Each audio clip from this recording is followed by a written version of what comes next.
Где ночуете? В подъездах, где попал. Поговорить с бомжом Николаем, не дав ему денег, не получилось. Весь его день проходит на попрошайничестве. Бутылка водки для бездомного сейчас единственное счастье. Но его жизнь не всегда была такой. Николай трудился на 2 работах в родной деревне, где он жил вместе с женой. Но в одну ночь случился пожар. Хочу жить еще дальше, но не могу жить. Жена умерла, все погорел. Единственное место в городе, где государство помогает бездомным, это отделение социальной адаптации «Терях». Бомжи получают здесь медицинскую, психологическую и даже юридическую помощь, вплоть до восстановления документов и трудоустройства. Действительно даем путевку в жизнь, можно так сказать. Но для них сложнее вернуться к нормальной жизни. Бомж Акылбай долгое время работал сварщиком на одном из предприятий города, где он также и жил. В одну из смен внезапно случился инсульт, после чего его уволили. Сейчас врачи Теряха помогли ему оформить инвалидность, но что он будет делать дальше, пока не знает. Я совсем слабый. Я работать не смогу.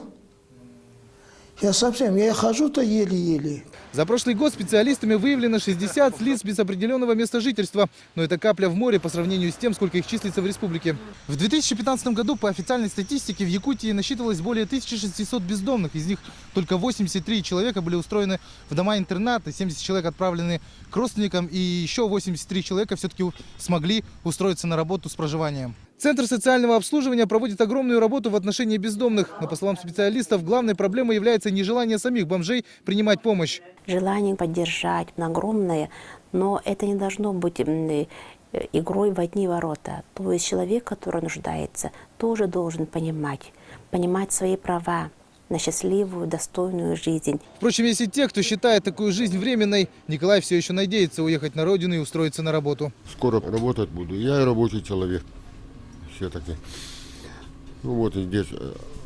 Это, похоже, отдыхаю или еще, не знаю даже. Виллиан Бояркин, Ларион Федоров, Вести, Якутск.